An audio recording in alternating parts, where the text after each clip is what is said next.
This is G. Akhileshwari, Assistant Professor, Department of ECE from St. Joseph's Institute of Technology. Now the topic I am going to discuss is something very important. I can say right now we say like IoT, then robotics. Okay, so something is bigger application which will be right now it is being used and it is moving up very fast. The topic I'm going to deliver today is advanced real-time operating system. We all know that whenever we deal with any real-time application, we say in electronics and communication, the embedded systems, it play a major role because it helps for the real-time application. Whenever like any application which is operating in real time, so for that I cannot go with the conventional operating system because the conventional operating system, like for example, I can point out in our laptop we can go with Linux software, we can go with the Windows software. So I cannot go with the same kind of operating system whenever I deal with any real-time application, something that is very, very important.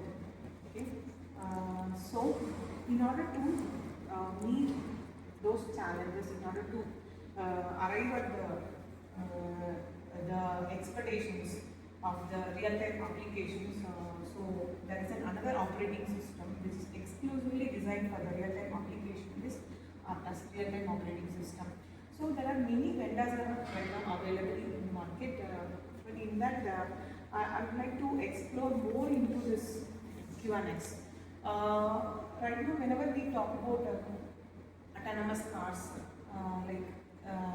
a car without drivers, driverless car, like it is very fascinating nowadays. We can see whenever we say autonomous car, immediately we comes to remember it reminds Tesla company, right? So, but to that Tesla company, we have to provide some software, some operating system which can meet all the like requirements which are need to be very, very important.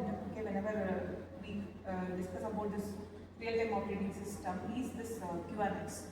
So this QNX, why QNX became very popular?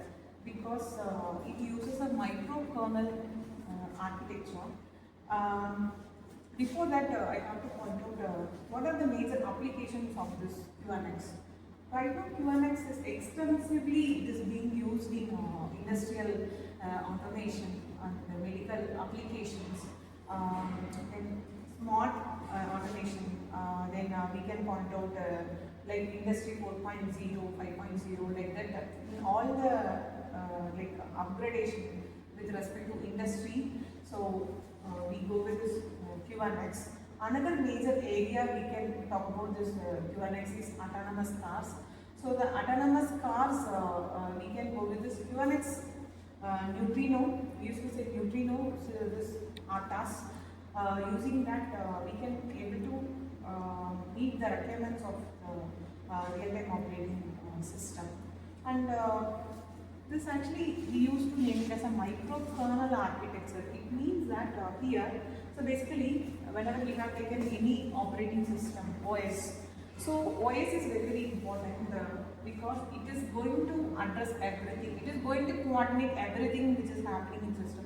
For example, you consider the laptop. Okay, we go with the Windows or Linux OS. Okay, so basically we have the core part of the OS we used to say as kernel. Okay, so this kernel it is taking care of everything. Okay, so it has to do file system management, device drivers, networking protocol stack, then scheduling, interrupt handling. So then hardware. Okay, suppose if I am connecting any hardware, then it has to provide a facility to access the hardware. So this OS, it is like an intermediate between this hardware and applications. Okay, we have written many applications, right? So if I have say, I can like divide this into like applications. Then I have a hardware. Then here I have my OS. So in OS, the core part I have the kernel. So it is going to interconnect everything So hardware and application software. So these applications are like to deal with the user directly. Okay, we have to communicate with the end user directly. So consequently, many application services are being provided, right? So this hardware, like we have to see everything is operating fine. Whenever when we turn on the laptop, what is the first step it is happening? It is a booting sequence. Okay, when we just power on our laptop, okay, the booting sequence it starts. So the booting sequence actually, why we have to do that booting sequence? Because we have to ensure in that laptop. So initially everything is initial system settings, everything is fine. The hardware is working fine. So hardware it is being configured correctly. So everything, like if I have memory, I have enough space. Like that I have to check everything is working fine. After that only what we will do, we will be having the OS in the memory. So what we will do means in the booting sequence, because once you turn on the system, it doesn't know from where it can start. Okay, so this booting sequence it provides the initial programming load. So initial programming load means it comes to know from where it can start. Okay, so it goes with that address. Then what it will do, it will load the kernel, it will load the OS from memory into the system. Okay, but after checking all the initial settings, everything is fine. Now the system is ready for loading the kernel. After ensuring everything only, like we'll be loading the OS into the system.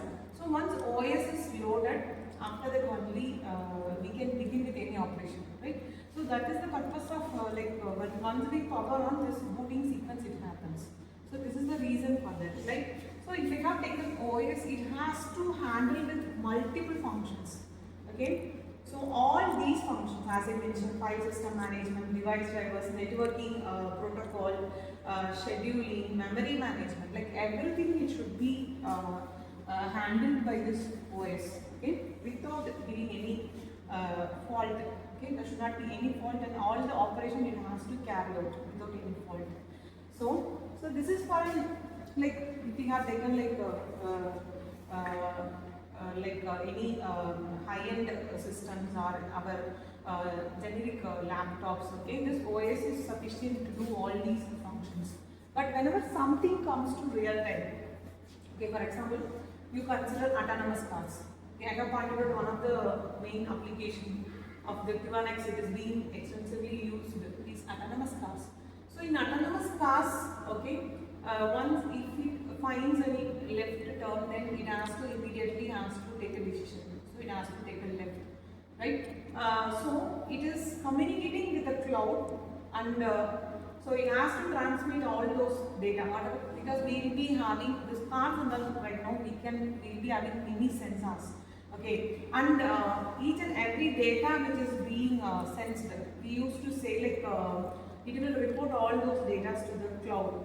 Okay, so from the cloud it has to get what is the decision it has to take. So everything has to happen very fast without even milliseconds or 0.01 millisecond. So that it should be like more appropriate whatever programming we are doing in this RTAS. Actually, it is like designed in such a way that without any minimal delay. So the first thing I have to point out with the real-time operating system, it has to meet the strict deadlines. Suppose for example, when autonomous car, okay, a human peoples are coming, then it has to give a break. So we cannot compromise anything in that. Even if it is taking a minute delay or minimal delay, then it is a matter of life. Then it completely collapses everything. Okay, so the very important thing with the real-time operating system, the real-time operating system is designed in such a way to meet strict deadlines without any delay. We are not going to give any compromise in that. Okay, so such an architecture, the QNX have designed such an RTAS, which is very popular architecture of the QNX is a microkernel architecture. The thing is that here the kernel is kept minimal. because we are not going to overload the kernel. If you overload the kernel, what happens? Okay, then it is going to collapse the complete system, right? So what we will do here is that the kernel, it is going to take care of significant task. All the other tasks will be executed as a process in user space. Okay, so in real-time operating system, so very important things, like we have a two space. One is user space, second one is kernel space. So user space, so we are not going to execute everything in the kernel space. Some of the things will be executed as a process in user space. Okay. Kernel, it will take only the essential tasks. What are the essential tasks? If you have taken OS, you can list out n number of functions, out of which these are the major tasks. This will be taken care by the kernel. These will be executed in the kernel space. So, like process scheduling, inter-process communication, memory management, interrupt handling. So because these are all will be taken care by the kernel, and other things like file system. So if you have taken file system, you have to open a file, you have to close a file, then communication, protocol communication. Okay, you have to connect to the internet with the communication. Then other things or other functions can be taken care, will be executed in the user space, not in the kernel space. So like we have kept this kernel completely protected and we kept it completely safe here. So that is the advantage of this QNX microkernel architecture. So this QNX microkernel, we used to, this RPAS, we used to call it as neutrino. Okay. So this will be the architecture of this microkernel architecture. Here you can see there are different functions are being executed, like file system, application, user interface, then communication task. Like we will be executing all the other functions than the major function. All other functions will be executed as a process in the user space. So these are all the different processes. Okay. If you have taken the kernel, okay. So if you have taken this, so this is nothing but a prog NTO. This prog NTO, this NTO actually belongs to the neutrino. So we have the microkernel, then we have the process manager. Okay. So because you have many functions which are being executed, right? So all these functions are executed as a process in user space. In order to coordinate these different processes, you need to have a process manager, which is going to coordinate all the processes. And the kernel is a very, very important. We kept the kernel very minimal and we kept it very safe, so that even though some of the functions if there is any failure occurs, it is not going to disturb the kernel. The kernel is being very safe always. Okay, it is kept protected. Suppose if this is if this process, if there is any failure occurs, it is going to affect only this. Okay. Also for this we have an debugging, right? How to overcome and come out of this failure. So we have solutions to sort out this. So this is a very, very important concept we have to understand about the microkernel architecture. So in microkernel architecture, we have a user space and kernel space. So the kernel space, we are going to execute only what are the essential tasks, and all other functions will be executed as a process in user space. Hi, my greetings, and let me just proceed with my presentation. The first topic given to me is NTO architecture. Okay, first let me give an overview about what is this real-time executive and what is called monolithic kernel OS, and what is called microkernel OS in QNX, and what are all the advantages of this microkernel in QNX, and what are all the disadvantages. Also, we will see what are all the elements we have inside, and so this is the my presentation overview. So let me just dive into this, and so the first thing is this NTO, it stands for Neutrino Targeting Operating System. So basically we used to call it as a neutrino. Okay, we used to say like QNX Neutrino OS, which is a RTAS, real-time operating system. For embedded systems. Okay, it is meant for embedded system. Basically we will be using this in time critical applications. Let me point out a few applications in real world where QNX RTAS is very popular. Industrial automations, medical applications, exclusively for automobiles. So because in automobiles, in dashboard, inside the dashboard and all, okay, dashboard, it has to give what is the status of that particular car, right? So actually inbuilt will be having many hardware boards inside, and we'll be having many sensors over there, and we have a lot of protocols which are used for communications. So whatever like it is sensing, the sensor, it is sensing, it has to sense very fast, and it has to give accurate response without any delay. So because these and all are like mission critical applications, like also in aerospace and all, so it has to give a very fast response. So that is needed. Okay, so QNX RTAS is more popular in mission critical applications because it ensures safety and security. Okay, and it is popular for its microkernel architecture. Then it is robust. It provides features robustness, and it is resilient. So robustness in the sense like in automobile and all, we'll be having multiple hardware devices, multiple sensors. Okay, all together it has to, as a whole, it has to work efficiently. Okay, whenever we deal with a real-time operating system, everything, it should be synchronized, and it should be like coordinating with each other. Each process which is executing, it should be very coordinating with each other, because any even a small error or a minute mistake which is happen, it is going to produce a disaster. Okay, so that should not be happen, and it should be avoided completely. Okay, we won't give any chance for a small error or like any negative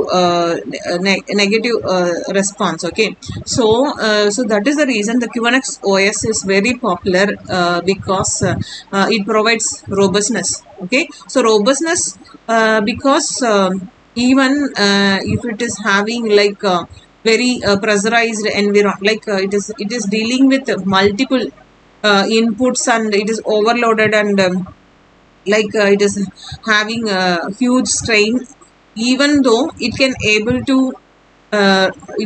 to respond very fast, and it can able to respond very accurate. Okay, and now robustness, second one is resilient, because it is resilient because even though if any fault is occurring, okay, and it has to retrieve from that fault, and it should get back to its normal state. Okay, so that is also provided by this QNX RTAS. Okay, so and it is very safe and secure, because here we have this microkernel architecture. So the beauty of this QNX RTAS, that is the Centrino, okay, is Centrino OS is it supports a microkernel architecture. Okay, now let me just give an overview, give me an introduction to the real-time executive. So when we deal with the embedded system, okay, and especially for high-end applications like mission critical applications, okay, so this real-time executive is a critical component of embedded system, and that is responsible and it has to coordinate all together, and it has to ensure so all the tasks are executed properly. Okay, it should be proper, whatever tasks like a particular module, it has to do. So that is the function of this real-time executive. It has to coordinate all together, and it should, everything should it should go as how it is designed. Okay, without making any small mistake, or without making any error. Okay, so it should be fault tolerance. Okay, so fault tolerance, no, even though like it is getting failure. Okay, if one of the process is getting failed, but it doesn't shut down the entire system. Okay, so that is how it should be designed. So now comparing this QNX OS, comparing this Centrino with traditional monolithic OS. So in traditional monolithic kernel, we have like we will be having like application sitting at the top of the kernel. We will be having the user interface and applications sitting at the top of the kernel, and so the kernel will be taking care of the functions, memory management, file system management, device drivers, network stack, okay, whatever related to the communications, okay, whatever layered like related to the protocol layering. So all those things, and then interrupt handling, so all these functions will be taken care by the kernel. So what is the drawback here is that like if any one of this if anyone fails, and so like which is going to affect the entire system. Okay, so like we'll be having it like all these functions will be running in the user space. But whereas the beauty of this QNX RTOS Centrino is we'll be having a microkernel architecture. We'll be using the microkernel architecture, and this microkernel architecture, it is named as micro as the name implies, okay, which is doing a minimal processing. Okay, minimal it can take care of like IPC, inter-process communication, and memory management. Okay, so we'll be having only essential tasks that is needed in case of a RTOS. All other remaining functions like file system management, device drivers, network stack, etc., and all, it will be executed in a separate space. We used to call it as a user space. So we'll be having a kernel space and we'll be having a user space. So in kernel space, we will be having only essential tasks. Okay, that is like very important. Okay, interrupt handling, IPC, memory management, thread handling. So that we'll be having only those functions will be executed in the kernel space, like in a privileged mode. All other functions are executed as a process outside the kernel, and it will be executed in user space. Okay, so this is very interesting, and so that is the beauty of this QNX Centrino OS. Okay, and so here we used to say like one quote, process own resources and threads run the code. Okay, so the process and threads are the when we say execution. Okay, when we say execution, so there comes the process and thread. The fundamental execution unit is, we used to call it as a process. In each process we'll be having at least one thread, and we will be having multiple threads in a process. Also we can have a multiple threads in a process. Okay, so which is called as multi-threading. We used to call it as like multitasking. Okay, parallelism. Okay, we used to say parallelism. So for example, in my laptop, like I can open many applications, but all these applications are running, right? So that is a one example for this multitasking. So I can see like I can open my browser in one tab, and right now I have opened my video. So then I can open Windows Media Player, and I can open any other files, okay, in my systems, which is available in my system. So simultaneously we can see like all these process are executing simultaneously, but actually internally it will execute the CPU will be like executing one process, then moves to the second process and moves to the third process and fourth process. For example, if I have opened 4 different tabs, okay, in my laptop, so first tab it will be first running, and so that is what I'm saying as a first process. Then it goes to the second tab, and so there is an illusion like we can think all these tabs we have opened in the laptop, it is simultaneously executing, but actually it is not like that.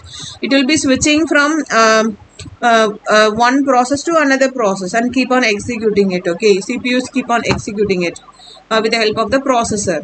Okay, so these are all the some of my basic understanding related to this real-time executive and real-time operating system. Okay, when comes to this microkernel microkernel architecture, so it is a core component present in my QNX Centrino OS, okay, which is going to take care of the most important tasks, okay. And also we can see this inside this okay, in the kernel we used to call it as a prog NTO. So the prog NTO, it is having 2 different components, okay. So here prog actually it stands for the process manager, and NTO it stands for the microkernel. So these are tightly bounded and they are like connected very closely each other, okay. So that is yeah, so then we'll be having all the applications and other processes that are executed as a process in user space, okay. All these process it can like all the processes we have in a user space, it can interact with the kernel, okay. And there is like no one process it is interacting with another process. No, that is not possible. So the process can communicate with the help of IPC, that is also via kernel, okay. So like if we zoom it, like there are a lot of operations are happening internally, okay. We'll be having a resource manager, then we'll be having a system library, and so like many things, okay. We'll be having interrupts like hardware interrupts and software interrupt. For example, the software interrupt, suppose if I'm using the printf, okay, in my program, suppose you assume like, so we whatever we have here as a process, right? So whatever we have in QNX is a process, like so when I'm doing one task, okay, then a process is created. Each process is having a process ID, and in order to use the resources in an optimized manner, okay, so that is the reason like we went for this multi-threading, okay. So this multi-threading it sees it is multi-threading. The advantages of having this multi-threading is we can have all these resources and as a shared resources, okay. So whenever a process or a thread is executing, it has to see that resource is available, okay, and only if the resource is available it can use it, otherwise it will be like in a blocked state, okay. So if the resources is available, then and if CPU time is also available, then it can like in a running state, okay. So we'll be having like 2 different state, blocking state and running state, okay. Once my particular process or a particular thread it has completed, then it can release that resource, okay. So altogether like we'll be having it like a shared resources, okay. So this is ensuring like CPU is not kept idle, okay. The CPU is like keep on executing from one thread to another thread, okay. We are ensuring CPU is not kept idle. So in that way we are like trying to optimize everything, okay. Each and every element or every module we have in QNX Centrino OS, like we are ensuring like it is optimized for much better performance, okay. As we as we are using this for the mission critical application. So that is a very important point. We should understand very clearly. Okay.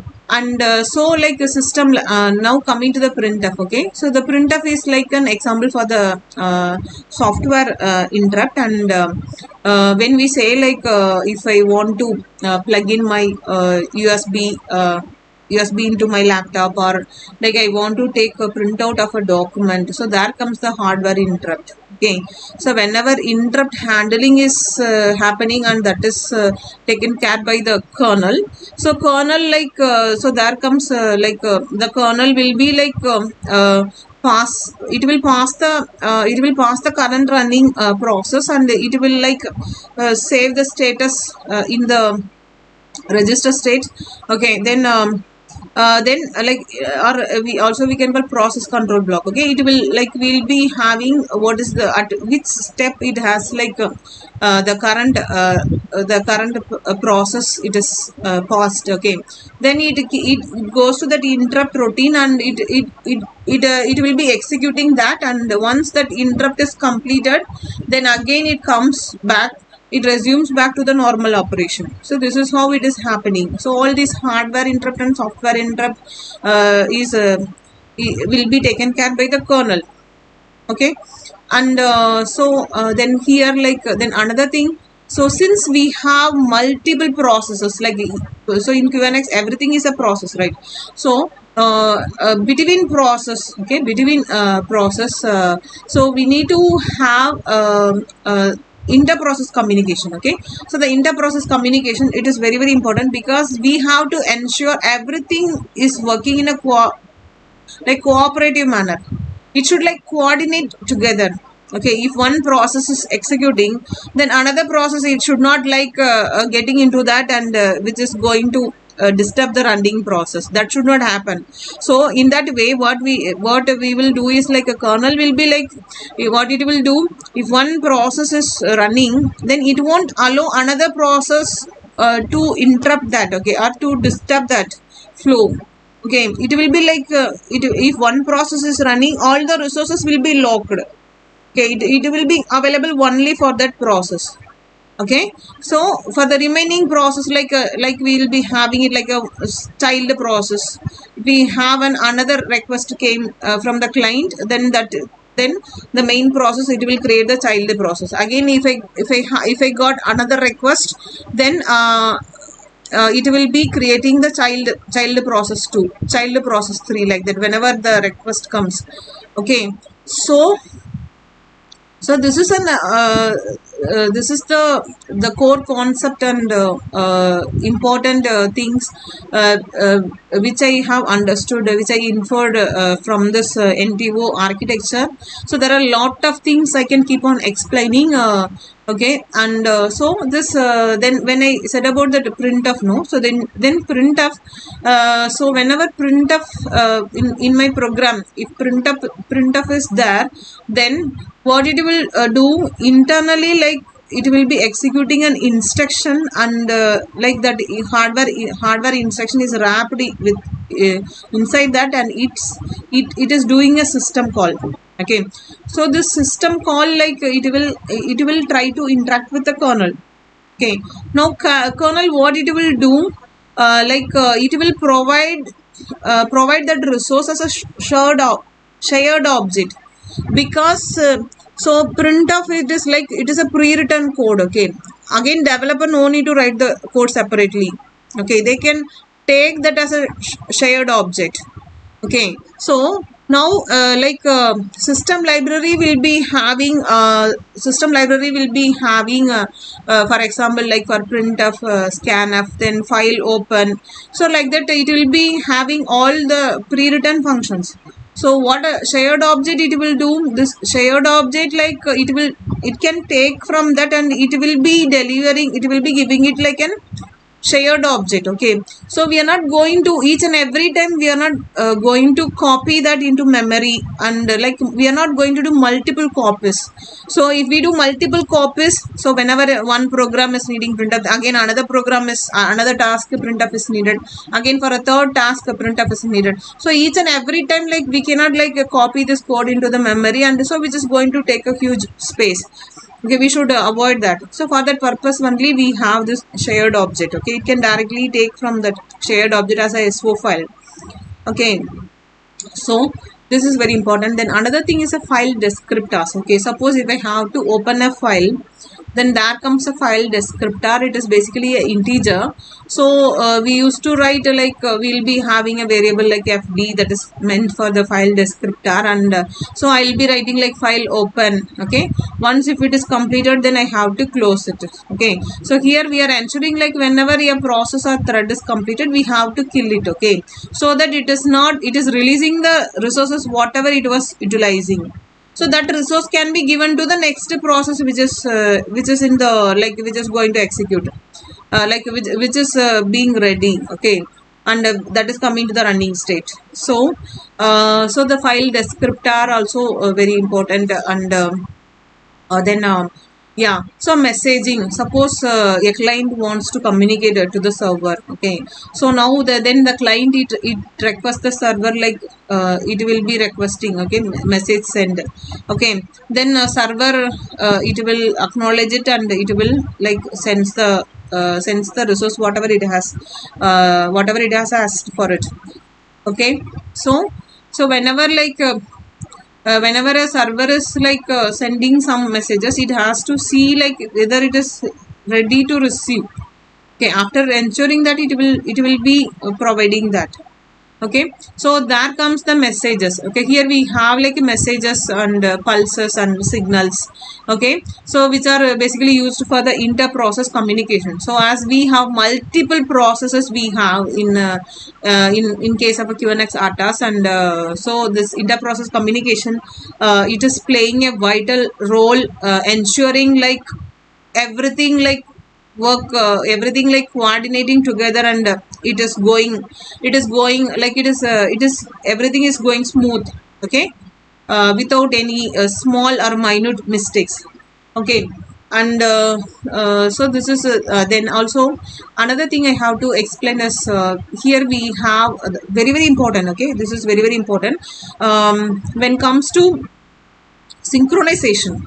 Okay, so for synchronization we have mutex, semaphore, convar. Okay, I think we have also RW log, read write log. So that is but it is very rare. And mutex. So all these are like it is it is very much important, because which is ensuring synchronization. As I said, no, when one process is executing, another process will not come and interpret, will not come and disturb. Okay, so it will be like mutex means mutual exclusion. Okay, so if one process is executing, another process is not allowed. It will be locked, right?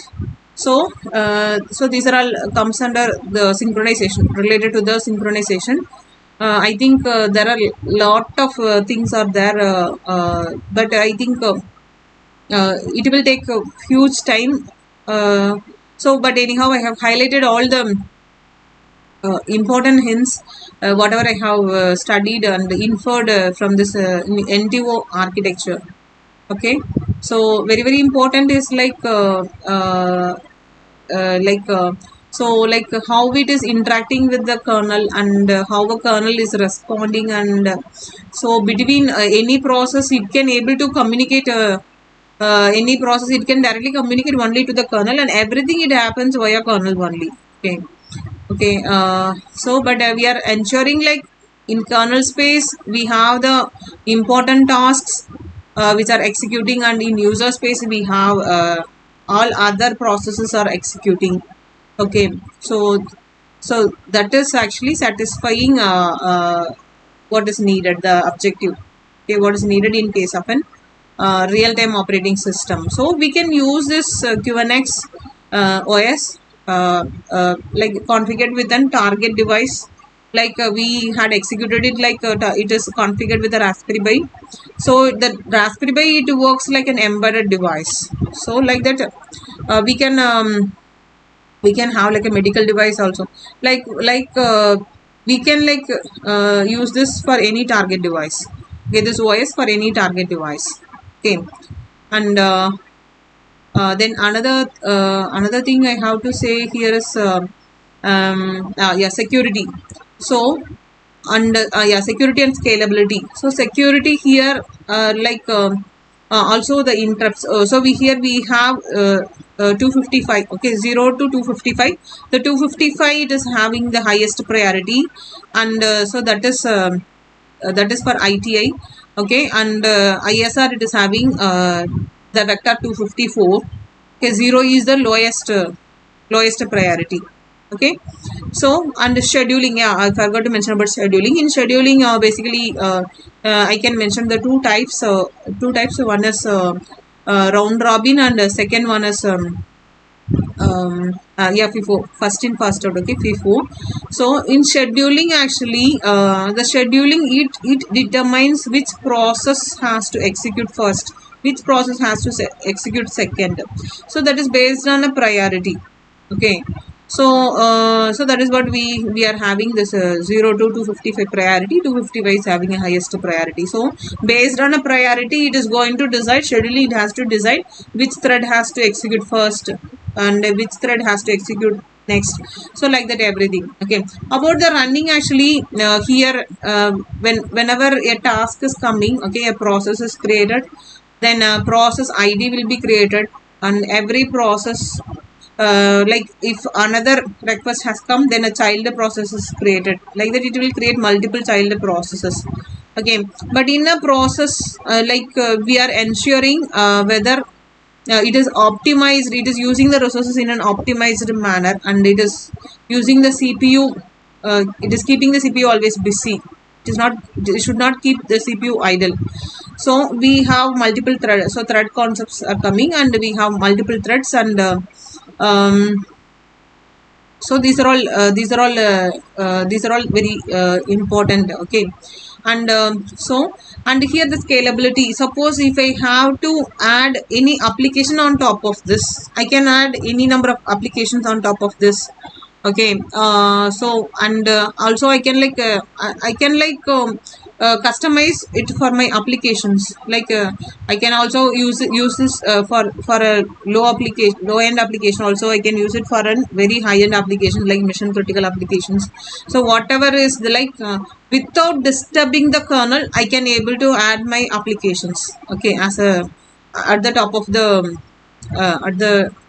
OS. Okay, so yeah, so I think then what else, scalability and security. Yeah, we have a security policies, and which ensures like kernel space is completely protected, and user space is protected. Like it is each other is each, kernel space is protected from user space, and vice versa. Okay, so this QNX Centrino OS is very safe and secure. And so with this, let me conclude this presentation. Thank you. So now coming to the software installation. Okay. So in order to implement this QNX microkernel architecture, so I have to go with this Momentix IDE. So Momentix IDE is a software I have to install. So this actually, it is not a free software, it is a licensed software. You have to pay for that for using it. But in our college, we have been partnered with this QNX, and we are providing this software at free of cost to the students, so that they can able to explore all the concepts related to the advanced real-time operating system by using this Momentix IDE. This software installation actually consists of two parts. So first, you have to launch this QNX Software Center. So once you successfully install this QNX Software Center, then you can able to install this Momentix IDE, and so also I can able to install this in Windows in Linux, so any operating system, I can able to install this software. Okay, once I have successfully launched this Momentics IDE, okay, then I can be using this interface in my laptop. Suppose if this is my laptop, I have installed Momentics IDE. Then using this Momentics IDE, I can use all those APIs which are available. Any applications in real-time embedded, I can able to implement with the help of this QNX Momentics IDE. Then I will be launching all those. I will be aiming to a target. Okay. If my target is a Raspberry Pi, suppose if I have a Raspberry Pi 4 board, then I will be configuring my Raspberry Pi to my laptop. Okay. So you have to configure. There are some set of procedures you have to follow to configure the Raspberry Pi to your laptop. Okay. And so if this is one piece, my target is a Raspberry Pi. So in my Raspberry Pi, whatever programming I am going to launch to a target, that is Raspberry Pi 4. Suppose if I don't have a Raspberry Pi 4, I can use my laptop itself as a target. Okay. But suppose in my laptop I am using a Windows operating system, then I will be using Linux as another operating system for using it as a target. Okay. So for that I have to go with VMware Pro. I have to install VMware Pro. So using this VMware Pro in my laptop itself, I can open another OS. Okay, by using this VMware. So there are two different type of things we can use. One is like if I go with the Raspberry Pi, then in that the architecture is ARM architecture, 64LE, little NDN. Okay. Another architecture is the VMware. So these are all the two different architectures. When we use the software, or when we open the interface, it will be asking which architecture. If I go with the Raspberry Pi 4, I have to select ARM architecture. If I am using my laptop itself as a target, then I have to select VMware. Okay. While executing, like we will be having it like a client and server. You have to execute the server first. Okay, because server is 24/7. Okay. So once server is running, then you can execute the client side. Okay. So then we will be getting the output in the window. We can able to implement any real-time applications using this Momentics IDE.